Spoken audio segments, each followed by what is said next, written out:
Welcome to the Sense Making in a Changing World podcast, where we explore the kind of thinking we need to navigate a positive way forward. I'm your host, Morag, permaculture educator and global ambassador, filmmaker, eco-villager, food forester, mother, practivist, and all-round lover of thinking, communicating, and acting regeneratively.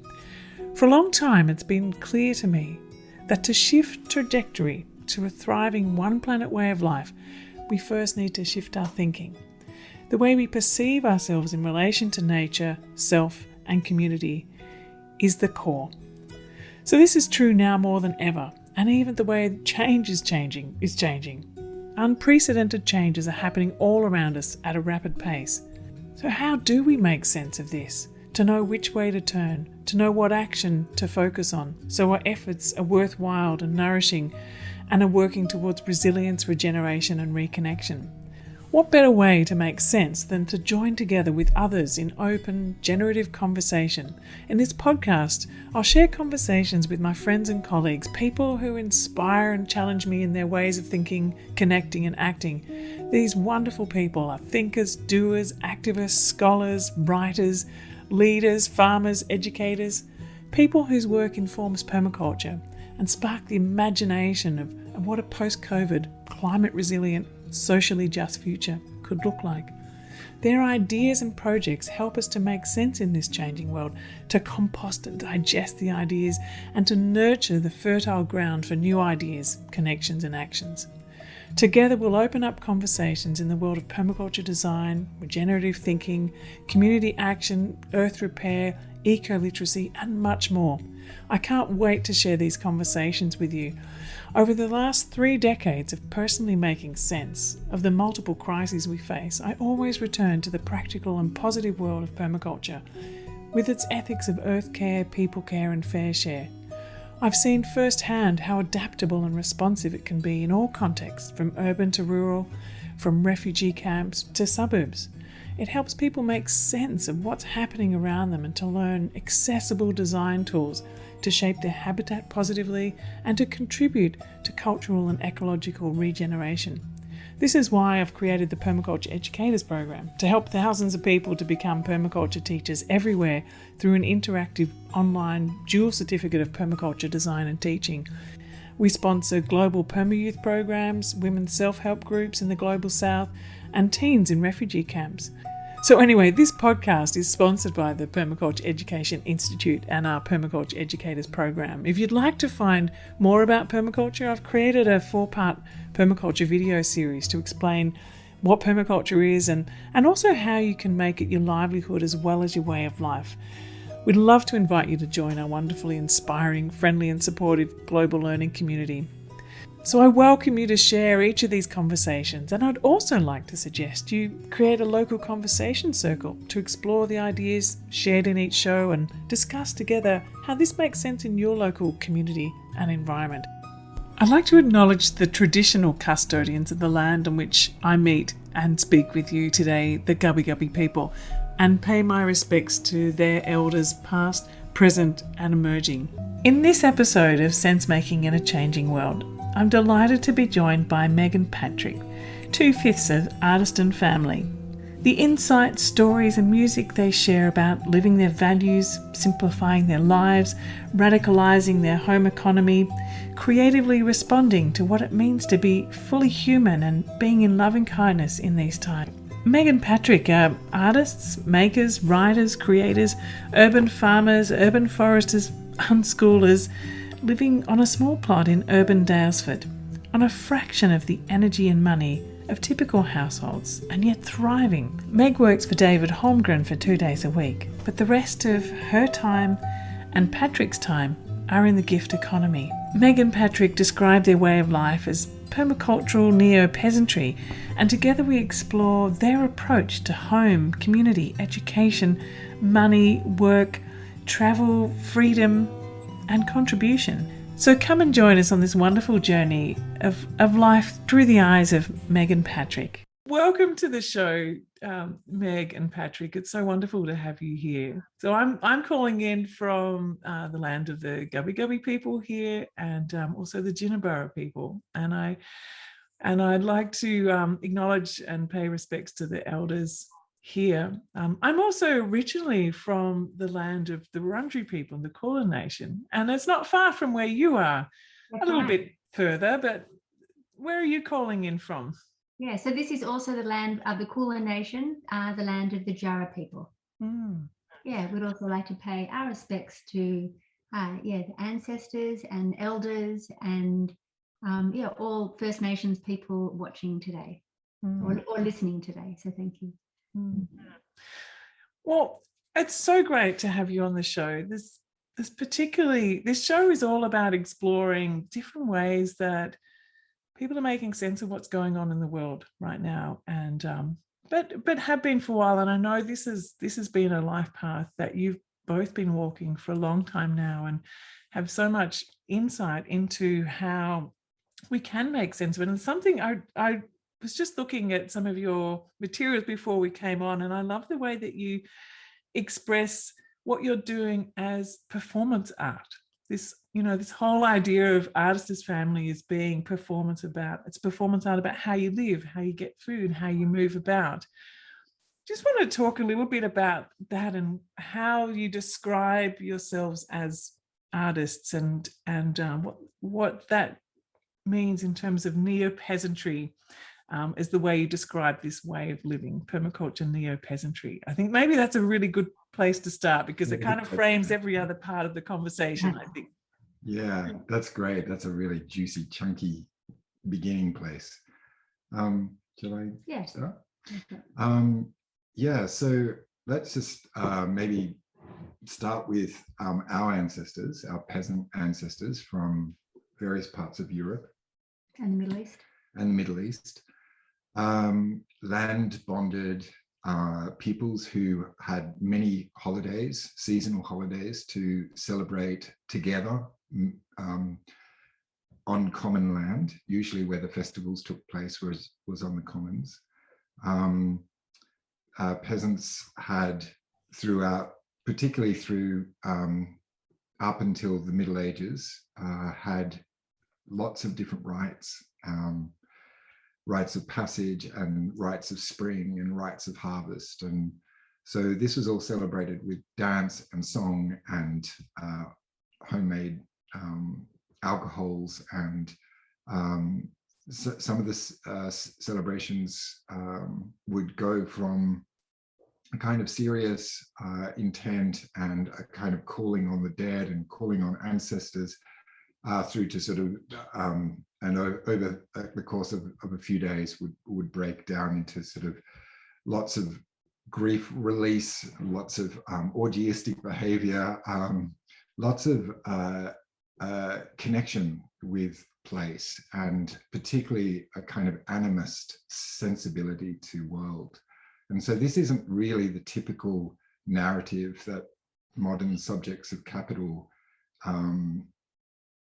view peasantry. It's always used, or quite often used, in a pejorative sense. And there are many peoples who have come to Australia in recent times that have come from peasant ancestries who are really running away from a kind of what I would call a failed or collapsed peasantry, where some larger control mechanism of state or communism or fascism or church has really completely disabled the performative and the celebratory and the connectedness of the peasantry. So it comes with a really bad rap. And I feel like, I guess, as neo-peasants performing, I guess, a land bondedness and bringing ritual back to a country that is stolen and we sit so problematically upon and in. But to stay just in that story of a no belonging place is, I think, more dangerous and more damaging to the land. And so we've found ways in to connect with local Djaara culture, local Djaara people, the land itself, the biota itself, and the forest just near here, which is a really important place for many rituals and many, the bush school that we run, which we might talk about a bit later, the men's and women's and non-binary groups that we have around fire circles in there, the coming together and sharing food with neighbours who are after a working bee, of you know, pulling tires out of the creek and planting trees, etc. So I feel like in many ways, for a number of years, we've been reperforming what our ancestors knew, connection to neighborhood, connection to place, and doing that, as I said, sitting in that troubled place of land dispossession, which is originally our land dispossession. A lot of my ancestors came here as convicts. But so, you know, the story of European peasantry being dispossessed is the same story. It's well, it's not the same story, but it's the connected story with Indigenous dispossession here. So I feel like, and just to finish on that, that we both started in the arts, Meg as a writer, me in the visual arts, and permaculture has really been a way of it had been a wonderful exit strategy from what we would perceive as Western art practice, which is very sort of rarefied and getting art back into habitats, of everyday life, and that the creativity is particularly when we became parents. Just to see the unbounding creativity of children, and then looking at our own very rarefied and very sort of alienated art practices and thinking there's something wrong with this story. And so I feel like that's it in a nutshell, really. That's the reclaiming of what we've lost, reconnecting to our land that we have no ancestral connection to, that we're making ancestral connection to. And the re-invibing of a community approach to creativity and culture making.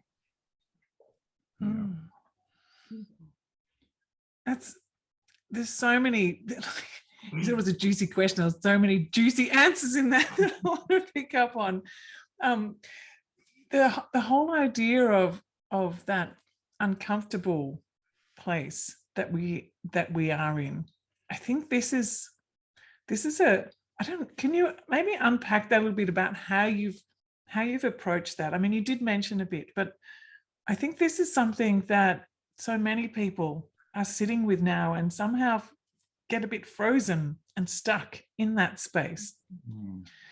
So I wonder whether you could maybe share a bit more about how to unstick in that really difficult conversation, I think, that many people find themselves in, and not knowing how to move forward.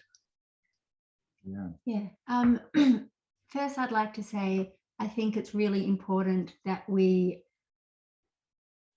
stay with the trouble, that we stay with the discomfort, with the ickiness, the guilt, the shame, all of these feelings. I think are really important that we sit with, and that we don't just say, oh, everything's going to be okay, or just rush on to the next thing, or buy the next thing, or I think it's important that we honor all of our emotions, the positive ones that feel positive and the ones that don't. And I don't think that we could give other people advice about how to unstick. I think we could just tell our story and what worked for us. And sitting in that place of discomfort was a big part of it. And I think also living in a culture where we are told from all angles how to feel and what to value. When we decided that we didn't want to live within the grips of that culture so tightly anymore, that also working out what we wanted as individuals who are alive at this very delicate point in history at the moment. What do we want as individuals? What do we want as a partnership, as parents, as a family? How do we want to be in our neighborhood, in our community, in the world further afield. Yeah, how do we want to act? How do we want to think? How do we want to get our food? How do we want to interrelate with humans and more than humans? Yeah, that was a lot of questioning, and really important to sit in that place of not knowing the answers while we just figure it out. Because, you know, we have our parents, we have our grandparents, we have our magazines and billboards and corporations and schools and businesses and governments all telling us how to think and what to value and how they would like us to be as global corporate citizens or customers or whatever we're called. And I think for us as a family, yeah, to really, in terms of the issue of and the problem of and the ongoing problem of being on stolen country, and how do we make sense of that? How do we make peace with that? Is it possible to? And just to be on country, just to listen to the land and listen to the birds and the winds, and before we impose our own ideology onto the garden. Of course, there's observe and interact, which is interact, you know, with each other, with the world, observe ourselves, just how let the land guide us to how the land would like us to be, and what does that relationship look like. And does the land want us to concrete everything and poison the soil, or would the land like to be honored and nurtured and to be in relationship with us, and to see our human manure and our seeds, all of it as a gift of true relation, of relationship. Yeah, beautiful. I wonder what was the point at which you realized that you wanted to live this way? Was there, I mean, I'm sure there's not a point, but maybe there was an insight, or what was the thing that set you on the path to transition from where you were to this? And maybe what is, no, it's going to be too big of a question. I'll ask you that, but I will ask you anyway. Like, what was some of the steps along the way that you were able to transition, or did you just jump right into it? I feel like for me, that it's been a story, a transition of reclamation of what I had as a kid. I was able to free range along the local creek, which was full of honeysuckle, and yabby out of the creek and bring those yabbies home and add them to the pot, and Mum would make a yabby quiche. And I was able to sit out in my undies and light a fire, and I, you know, at about age 7 or 8, I felt I was an Indigenous boy. I completely embodied that story. And so there was a big old gum tree that was probably about 300 or 400 years old, just up the corner from where I grew up in country New South Wales. And so, yeah, I used to spend a whole lot of time around that tree. There were lots of possums in it. It was a big habitat tree.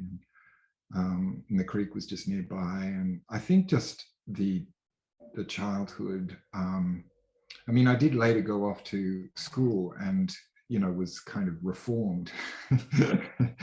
But I feel like, yeah, my adult life and meeting Meg and joining our environmentalisms together, and really, you know, waking up in our 30s, sort of, you know, having followed, as I mentioned before, practices in the arts, and just really looking at our kind of complicit involvement in what I later in my doctoral work called hyper-techno-civility, which is this hyper-technologically focused, relationship diminished culture. that is all about tools and technology before people and trees and environments and bondedness to place. And so I just, you know, all I have are things like my paternal grandmother's wild health wisdom of growing up, where she would say, always let a healthy dog lick your wounds.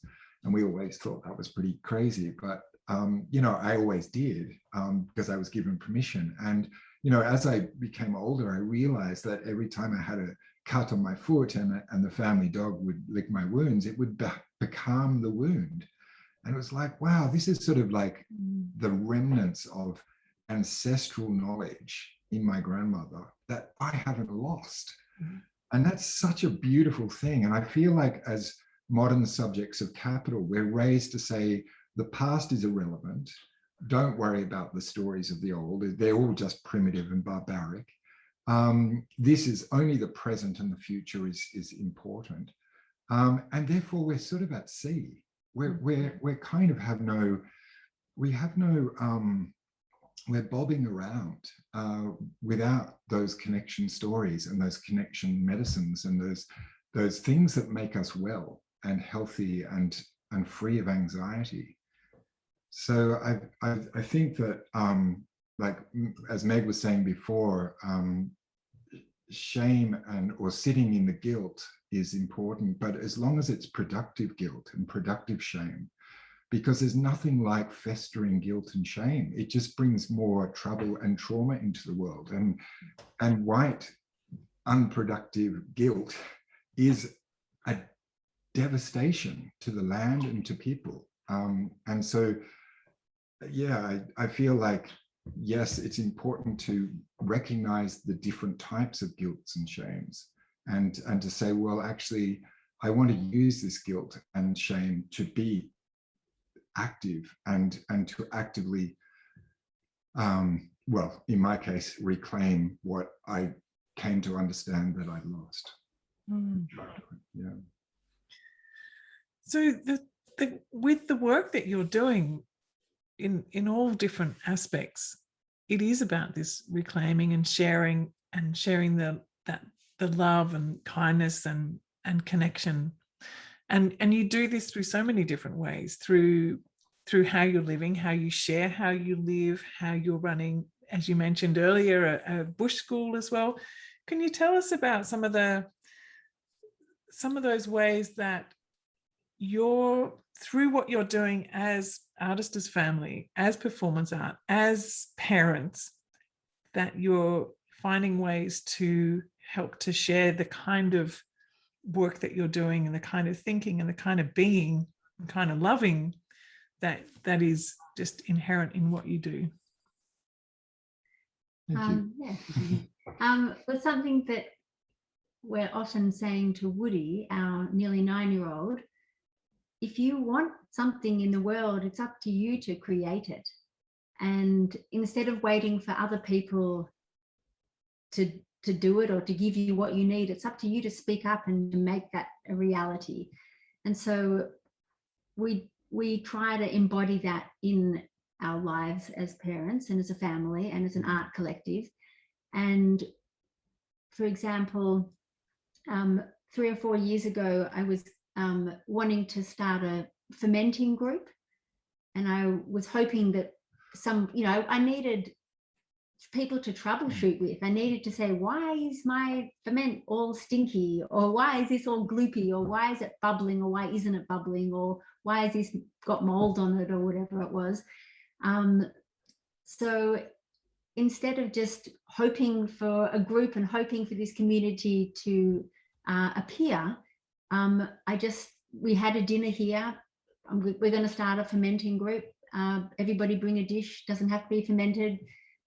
People came, and we just started a free monthly fermentation group called Daylesford Culture Club, and it's been going strong ever since. And just a way to create community. And all the things we do, we run, all the different groups we run non-monetarily.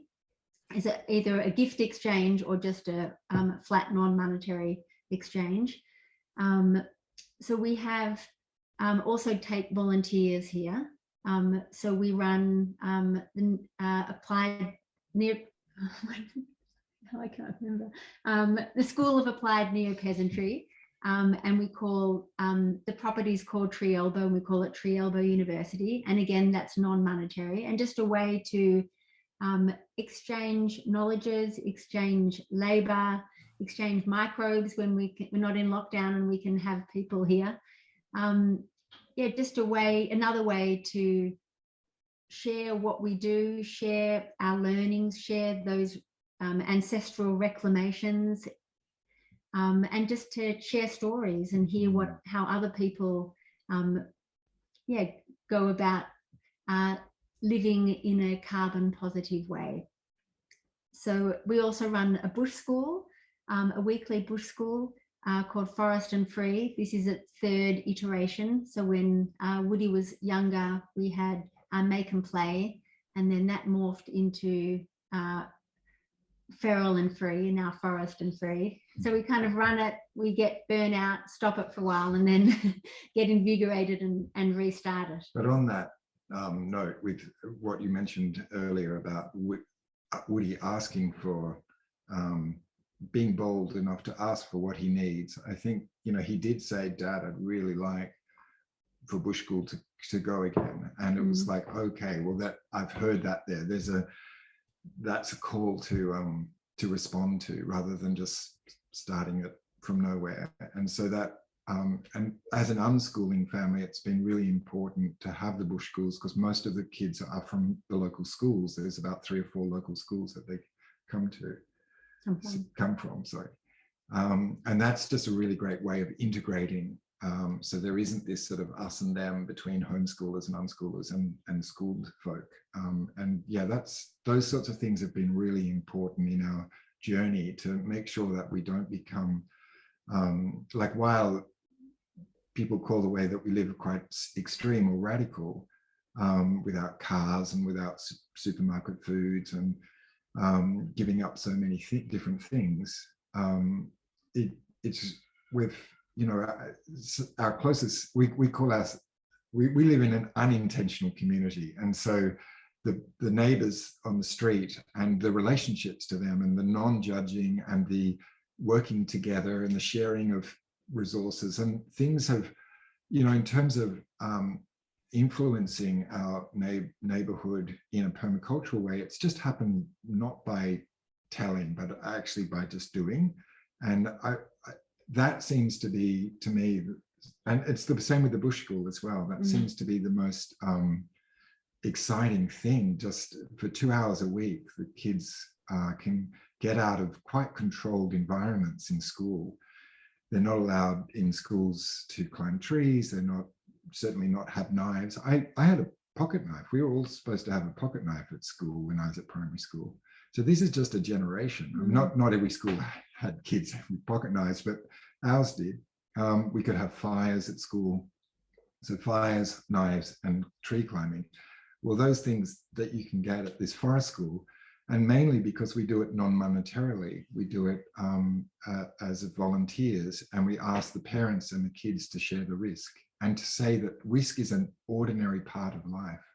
It's a really necessary part of life. And if we don't, and not in a competitive way at all, but in our own abilities, if we don't take risks, if we don't get lost. If we don't take risks, we don't fall out of the tree. If we don't take risks, and it's not about creating a risky environment. It's a very fine line with kids.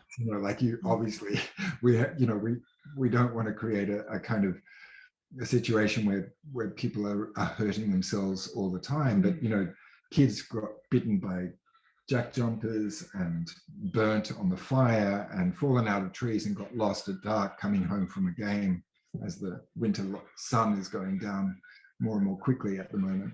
Lots of blackberry scratching. Lots of blackberry scratches.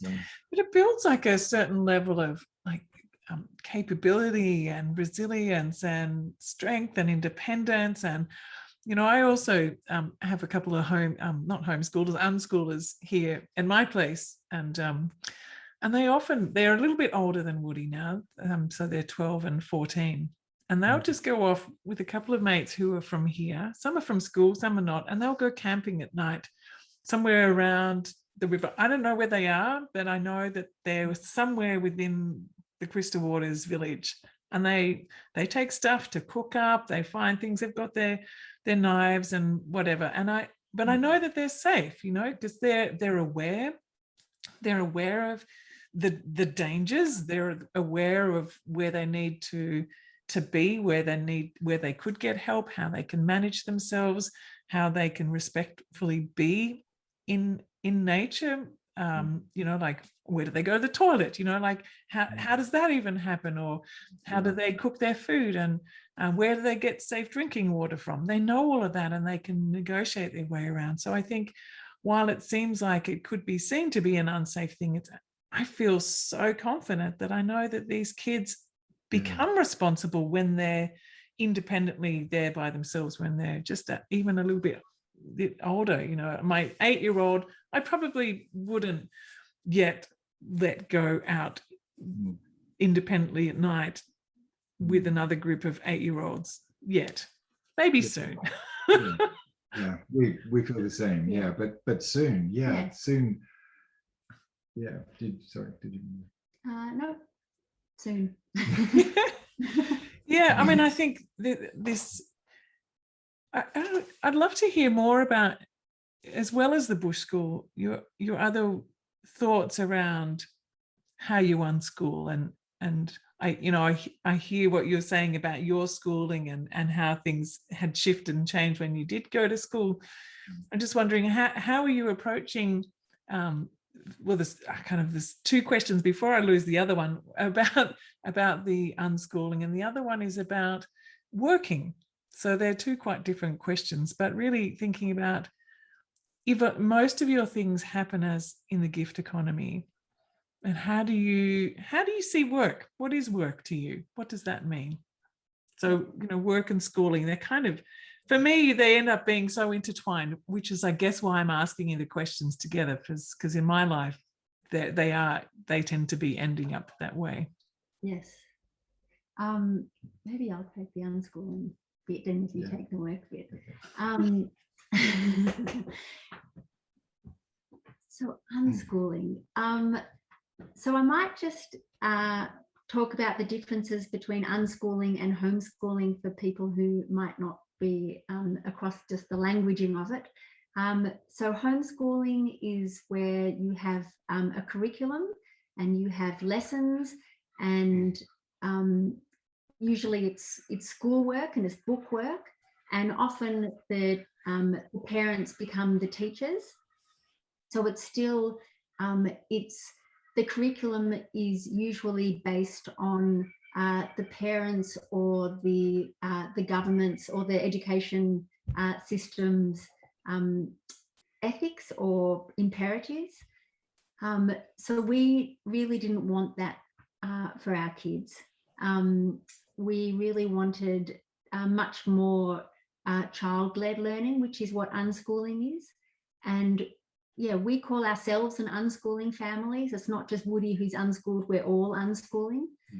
And community schooling and School of the World, and soon to be School of the Road. And we'll talk a little bit about our next adventure soon.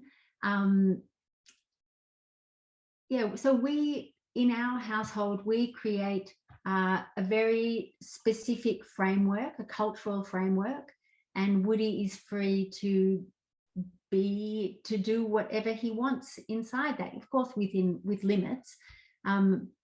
But for example, we're not, it's not two parents who are working full time, and it's not just a kid on an iPad playing Minecraft, although I understand why parents do give their kids iPads to play Minecraft, but it's that kind of activity doesn't suit our worldview and what we're trying to do in this household.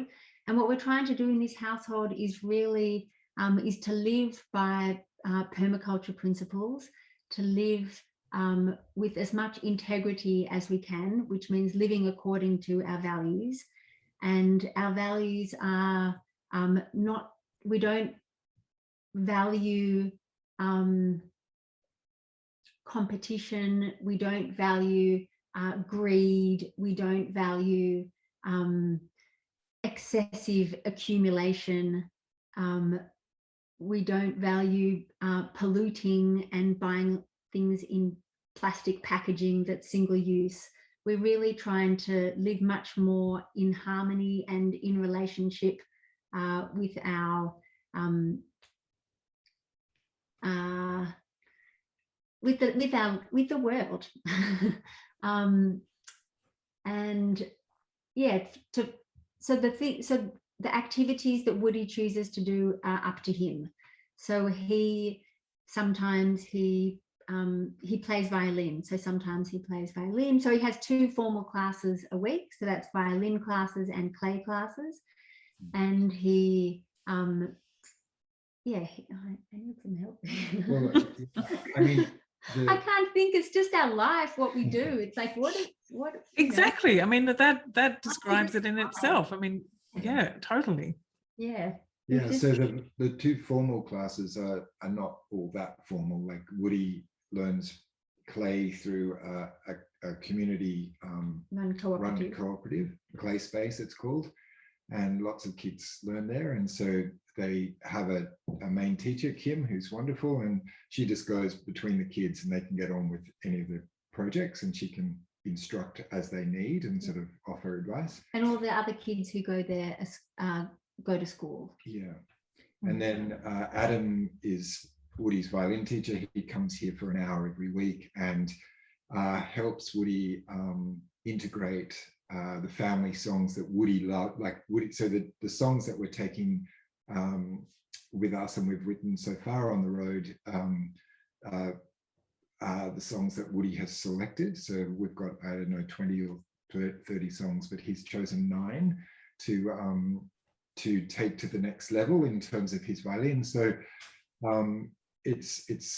so Meg and I do a recording of the song we're working on, send it through to Adam, and Adam brings it to Woody in the lesson, and then they work out the fiddle roll for it, and which is really great. So again, that's kind of formal. I guess it's more formal than clay. But so that's just 1 hour a week. And there's been a number of times where he's, maybe 3 times in the last 3 years, where he said, I really don't want to do it. Violin is too hard. And because we don't, as Meg explained, unschooling is not about any form of control. It's actually all about the child directing his or her path of inquiry. And sometimes that's just sitting on a couch or staring out the window, and sometimes that's really engaged in the project, in the flow of his own making. So, but yeah, we've just said to him, look, to have an experience of what, if you want to call this, we're forcing you, to have an experience of 1 hour a week, so that even if violin is that you know what forced learning is, we know that you get a lot more enjoyment out of it, and most times you love it and you turn up. But right now you're seeing this as us enforcing that Adam comes every week. Then just that's the learning. Just to know we don't want to do that for all week, but at least to know that. So therefore you can connect with and understand what kids at school are going through, because they're, while there's project-based learning and there's all sorts of things that do happen in school, a lot of the time is a top-down curriculum that's not even augmented by the teacher. It's state down, and the teacher has a little bit of influence, and the kids have almost no influence on what they do. So just sort of explaining that these are the structures that that to understand even what his parents had to go through, and also that sticking to things while unschooling is really about creating an environment where you don't even have to have this conversation, where sticking to things is irrelevant, because kids are so motivated generally as unschoolers, so much more motivated, because they can direct their ship. I had a conversation with my son recently. He doesn't like the term unschooler. And we don't know another term to use, because it's, you know, we're doing very much like what you're doing. And but he kind of feels like it doesn't, it's sort of saying what it's not what it is. Yes.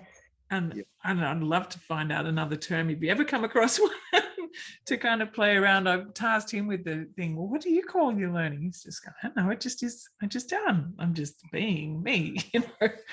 And of course, we're not, it's not like we're like with Artist as Family when we decided to call ourselves that, because we're not artists over here and parents over here and, you know, gardeners over here. It's all one. And it's the same thing with unschooling. We're not schooling over here, and we're not just being kids over here and we're being with other kids here. It's all one beautiful compost. Yeah. I think self-directed learning or self-directed education, or our friend Jen Ridley talks about it as family education, because in many ways the kids are growing up in a family context, and the family is generally connected to a community. And that's really important with unschooling or alternative forms, just the connectedness to community. I mean, one of the great alarms of people, you know, when they hear that we're homeschooling or unschooling, it's usually collapsed as homeschooling, but is, well, how are they going to socialize? It's like, well, actually, that's a really interesting question, because socialization is engineered in school, and it's usually engineered to a year group. So in a kind of healthy village scenario, children can engage with many different people, from elders right down to little babies. And so what we've found in our unschooling experience is that our children and other unschooling children and homeschooling children are able to connect with different age groups very easily, whereas at school it's so socially engineered that and I mean, I even have recalls of this. I didn't know anyone really below me at school.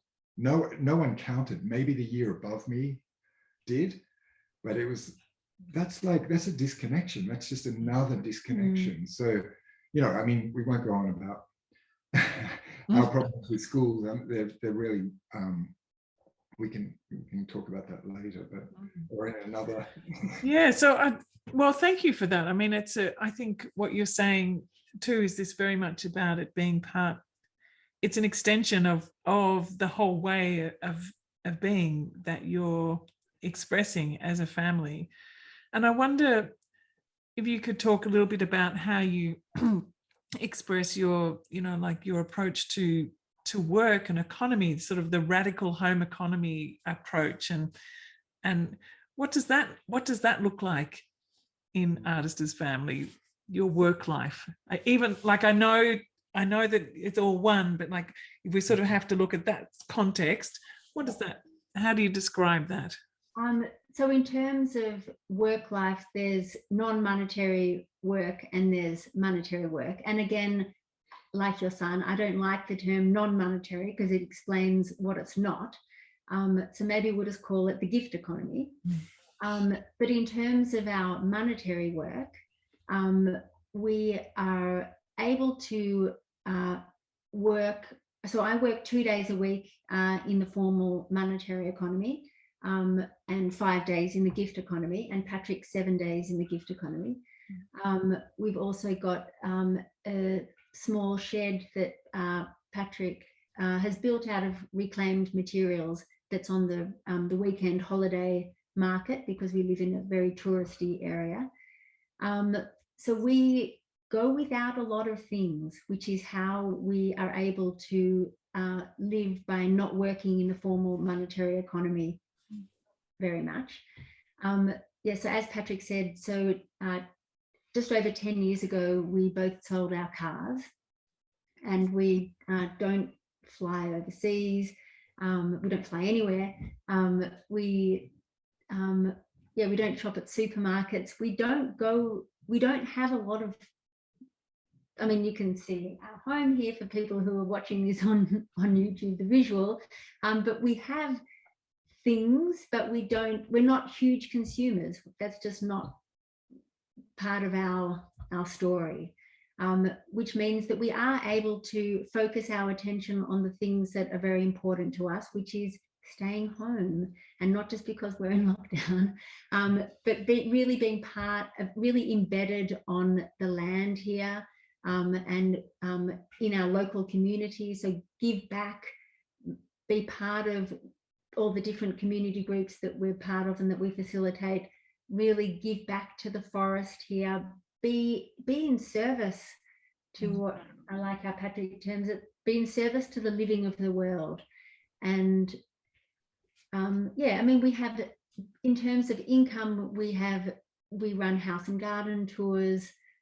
We wrote a book several years ago. We occasionally get a royalty check. Yeah, we get lending rights because the book is lent out in libraries. Even though we tried to talk our publisher into having it as a Creative Commons book, they just laughed at us. So.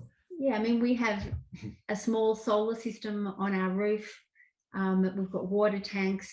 So we don't use toilet paper, for example, in the house. We just use family cloth. So putting, over the years, turning the gas off. Then when we moved into the house, there was gas hot water, gas stove top, and gas heating. So we had spent time in an anti-coal seam gas blockade, and when we returned home, we just didn't feel comfortable switching on the gas anymore. So we put certain things in place, and so now we have a wood heater that we use for 8 or 9 different appliances. So it heats our hot water, it heats our house, it dries our clothes, we bake in it, we do roasts in it, it's our dehydrator. It took 2.5 years to pay for that timber fuel power hub being our stove. And as Meg just said, it runs so many different appliances.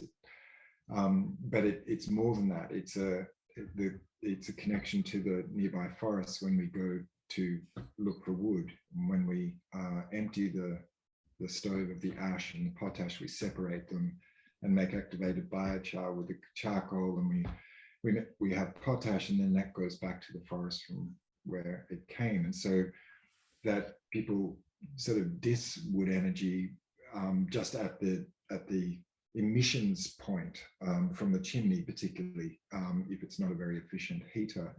But in terms of like having most of your energy needs, and I think we have our electricity needs are just over 2 kilowatt hours a day, and the average in Australia is 18, and the average in America is 28. So that's quite a low energy household, and so our energy comes from our walked for way of being in the world, or bicycle, because we use a bicycle trailer to go and retrieve it. And there's about an hour a day of being in the forest. Woody, that's a big part of his and my connectedness, and our learning in the forest is going out to get the wood. And so it's an hour to go and get the wood, bring it back, chop it, stack it, and bring it in. So that's on average a day, and there's about 3 hours towards food a day. So it's really a 4-hour working day for the nuts and bolts, for our food and energy and medicine resources. And so we always like to say that permaculture provides an opportunity to attend to food, energy, and medicine capitalisms. So it's not to say that we won't ever not, that we will occasionally go to a supermarket if we're away from home. We will go to a chemist if we need to, if one of us gets sick. But because of the way we live, we very rarely get sick. And we, the three of them, keep us collecting the wood that's going to power the house, and then to grow the food that's going to power ourselves, and then to put that human waste back into a very well-organized composting system, a human manure composting system, which goes back into the soil to feed. So I think those things, those processes are relational based, but in a nuts and bolts economic sense, they're 4 hours a day. And then to pay for the kind of tenure, the privilege, as Meg said, Meg does the 2 days a week in the formal economy, and we've got this little very affordable Airbnb, which is not a house. It's not. People couldn't actually live there, but very low budget people used to come to Daylesford, such as Meg and I, because we could afford to actually come, take the waters, go for bushwalks.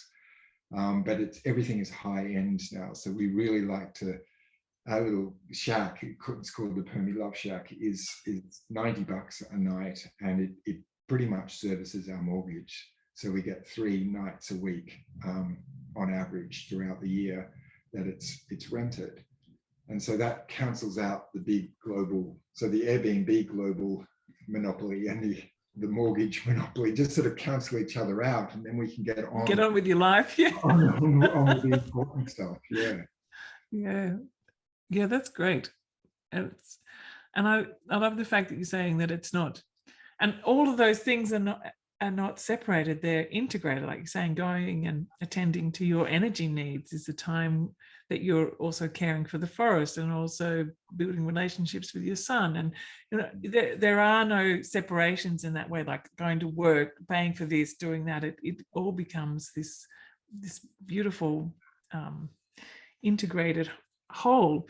I wonder, like during COVID, I noticed that you spent a lot of time making some beautiful films about the things that you do, the way that you access your food and process your food and lots of other things.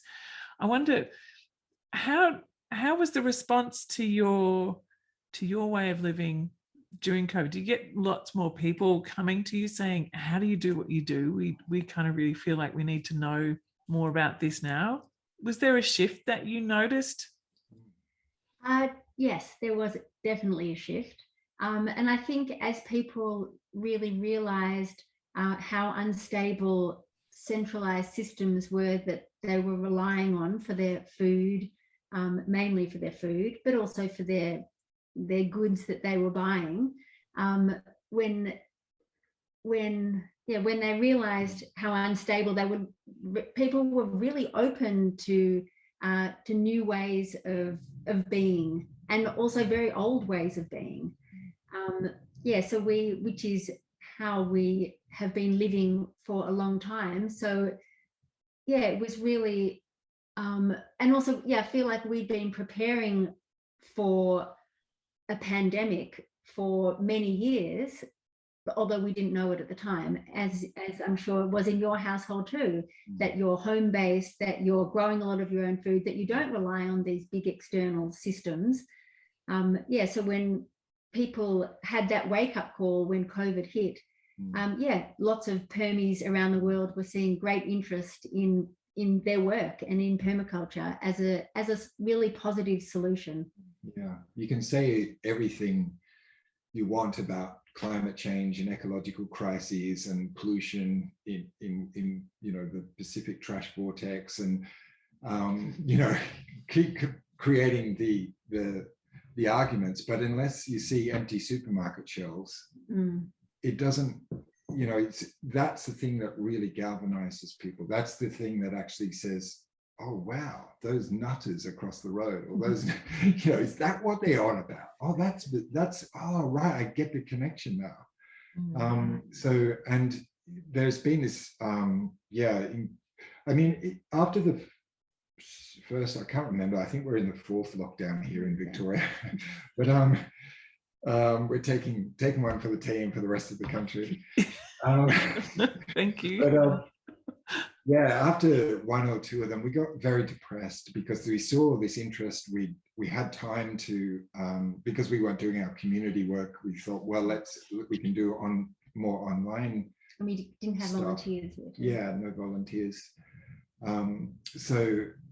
we had time to make these films, and that was a really special time. But then coming out of it and then seeing the trucks gear back up into the old story, it was very, very disappointing. But sort of several months on from that, and seeing this sort of continual world in crises, and capitalism, of course, uses crises to its advantage.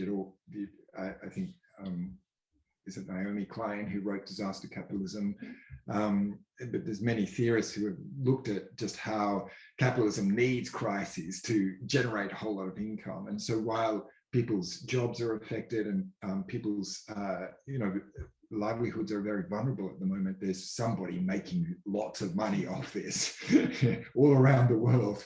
But but also I think people are recognizing, well, that this is an opportunity for regenerative thinking and transition towns and permaculture. And I mean, Meg works for David Holmgren, and you've seen just a huge amount of interest in permaculture, and Retro Suburbia is like a #1 seller, even though it's had not a single piece of mainstream media press in Australia. It's like sold more for an $80 book, because it's a huge Bible. It's a very expensive book, particularly for those, most of us are low income who are wanting it. Many of us are.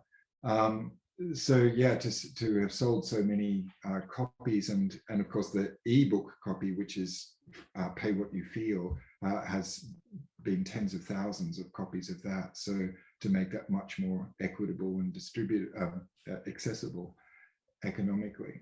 You're heading on a different adventure coming up very soon. You have been on, you mentioned the book earlier of a previous adventure you've been on, and any of the links that you talked about, so your book or any of your websites or anything like that, we can put down below so people can follow through on them.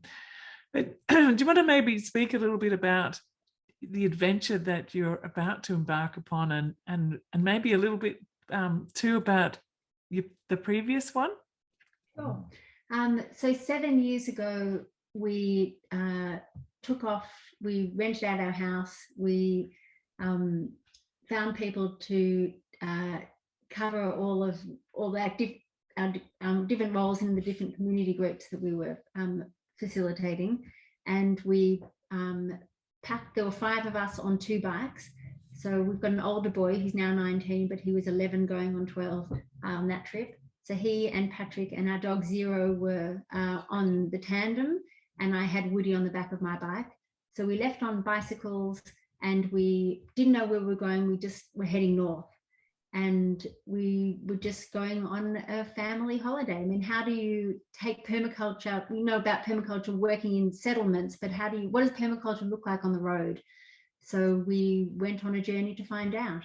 So the focus was feral foods, so eating lots of foraging, lots of hunting, fishing, and we had a couple of tents, so we didn't really have to spend a lot of money. And so we wrote about that adventure, and the book is called The Art of Free Travel, A Frugal Family Adventure. And we are now, so last year we were actually about to head off on a hitchhiking adventure, just backpacks and musical instruments, and just going to take off. But then COVID hit, and we couldn't go very far at all, just as far as our front lawn, not there's lawn, but front free forest. And so we're ready for the next adventure. And so we are heading off in a couple of months on another cycling escapade. So Patrick and Woody will be on the tandem this time, and I'll have Zero on my bike. And again, lots of drifting, lots of trying to offer ourselves as to be in service to the communities that we find ourselves in. I think that's the thing for us, is the drifting, but also when we come to a place that has a need to drop and to participate, but not as, in our own community, we've become, I guess, community actors and leaders in a number of different things. So it's really nice just to get in and be one of the participants and not have to organize anything, but just actually be there and be solid and to give in that way. And you know, there's so many ways to give as well, and you know, sharing stories is really a beautiful way to give. And we'll be traveling with our instruments, as Meg said, and so we'll be sharing our story through song as much as by meeting people and hearing their stories and exchanging yarns. So tell me more about your songs. You write music. You write music as a family. You also bring old stories and weave them into your music as well. Is that right? Maybe. Yeah, so some of our songs, we have written both the music and the lyrics, and some of them we take lyrics from various different places. Some of them are really old, some of them more contemporary, and where we put them to music. Sometimes we reinterpret the lyrics, and yeah, we just yeah. What are you going to say? Yeah, no, it's. I mean, we're not musicians. Yeah. we are storytellers that use instruments, really, and just. I mean, we use writing, we use film, we use music, whatever way that we can share our stories. Yeah. Yeah, I was talking with there's a young refugee man who I work with in Kakuma refugee settlement, and he had the opportunity to be part of this permaculture course that was running in the community for local young people. So there's like free permaculture happening, and so he's part of that. And he took that and he just went, this is so important for our community, not just about the food and caring for land, but actually having some kind of sense of hope where there's so much hopelessness. I think this is so important that I want to be able to share this with youth throughout this refugee settlement. How do I do that? The best way I can see is by singing it, and singing it in a way that attracts people to hear the story. Because I think it's a bit like what you were saying before, Patrick, about you can kind of talk about this, you can talk about what's going on in the world, and we need, changes to happen. But how do you create a different way of being that attracts people in to sort of notice? And it could be the crisis of things not on the shelves, but what other ways do people come in to kind of come a bit closer? They kind of lean in to see what's happening. And that where you started this conversation with that sort of sense of, joy and connection and belonging and healing and ritual and dance and music and all of that part of life. And if that's infused with the kind of stories that you want to tell about permaculture and living a neo-peasantry life, it has so much, there's so much richness and depth in the stories that come through that and in the music that you share. And so you're going to be sharing these stories and songs, I hear, as you're going around. How does that work? Are you just going to kind of pull up your bike on the side of the street and start singing the song? Or yes. So we've been on hitchhiking and busking journeys previously, and all money we had to spend was the money that arrived in our violin case. So we're going to try our luck at busking again, and just find a campfire. And so we need about $35 a day to live when we're on the road. So we're not great musicians, but we reckon we might get enough coin to do that, and hopefully bring some smiles and some warm hearts to folk. And it's also just a nice thing to do. I mean, busking can be an imposition into public space, so we want to be sensitive about that as well, not just sort of impose ourselves onto a town and a place, to sort of feel our way sensitively in that. So we don't really know how it's going to work, but I know that if I saw a family rock up on bicycles, obviously carrying their home with them, yeah. with their dog, and then start playing. I would be very interested in what they had to say. And I feel like, that's right, because we're all schooled in this sort of virtuosic tradition that you have to be a good musician, otherwise don't bother. And like we really sort of turn that on their heads and say, well, we're not really musicians. We really want to sing, because song is medicine. Like to sing is just such a healthy thing. So it's a part of our medicine. But then we've also had comments back like, oh, I haven't seen a family playing music for years. And that brought someone joy. It's not like necessarily our story or how we're sounding or what's genre of music. It's actually just seeing a family playing music in a public park. Or even just a family doing something meaningful together. Yes, exactly. That even itself. Yeah.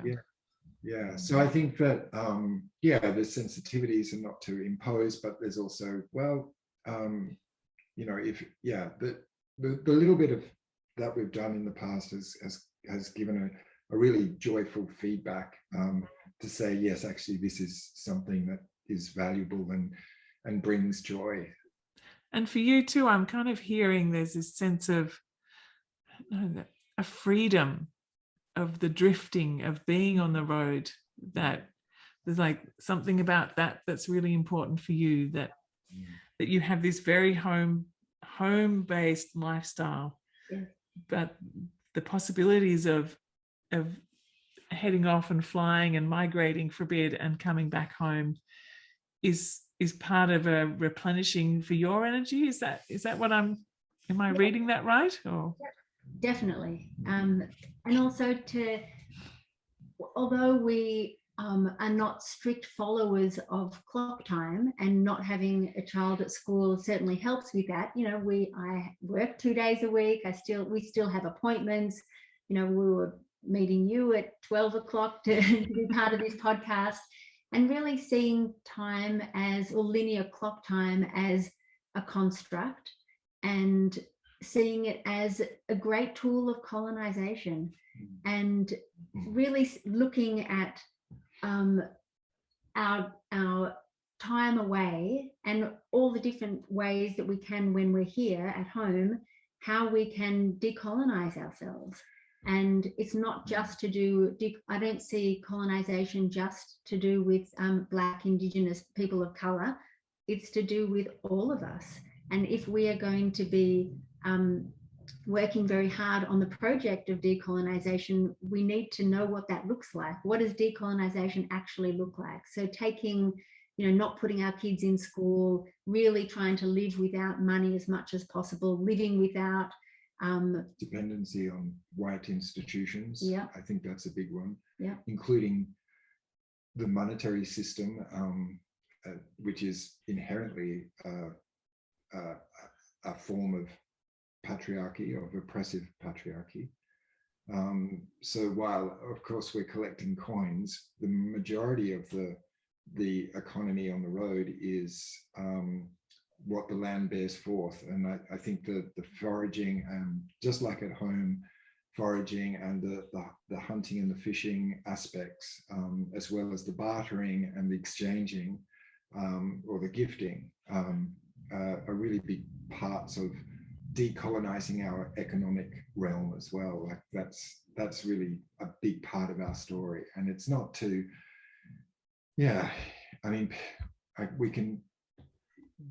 obviously we have a mortgage, as already explained, and we are not anti money in the absolute sense, but it is an economy that must grow. And so what we've done over the last 12 or 13 years is to put money into 25% of our overall economy. And so that has been a really great transition. And because yes, money is necessary to a degree, but the growing of it, or to conceive yourself as being wholly dependent, 100% dependent on money, is you are in that colonized group of economy, because once you start to actually decouple aspects of your economy from it and put it into degrowth, then you're starting to decolonize your economic form. Well, I wish you all the best in your big adventures, and maybe it might bring you past our place. That would be so amazing. I don't know whether you're going west or north yet, but we don't know yet. So welcome to come and yeah. join us up here if you get this way. Yeah. But we'd love to play you a song, Morag, before we say that would be amazing. Okay, we'll play.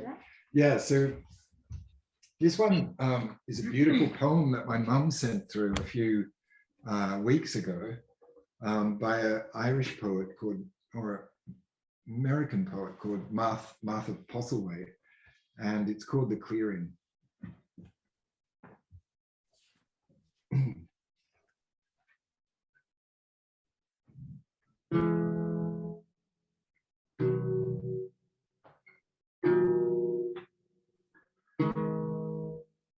Do not try to save the whole world or do anything grandiose. Instead, find a clearing in the dense forest of your life and wait there patiently until the song that is your life falls into your own cupped hands and you recognize and greet it.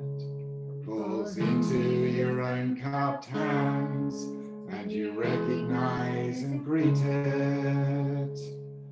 Only then will you know how to give yourself to this world so worthy of rescue. Only then will you know how to give yourself to this world so worthy of rescue.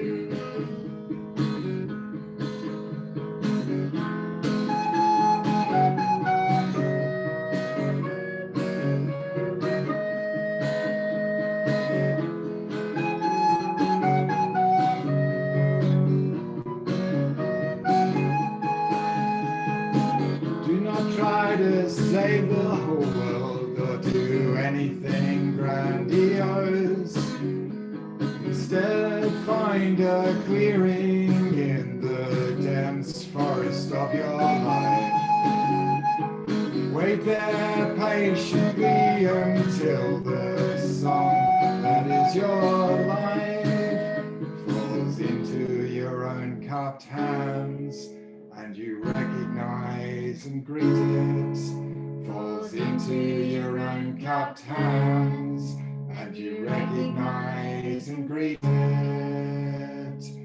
Only then will you know how to give yourself to this world so worthy of rescue. Only then will you know how to give yourself to this world so worthy of rescue. Only then will you know how to give yourself to this world so worthy of rescue. Then will you know how to give yourself to this world so worthy of rescue.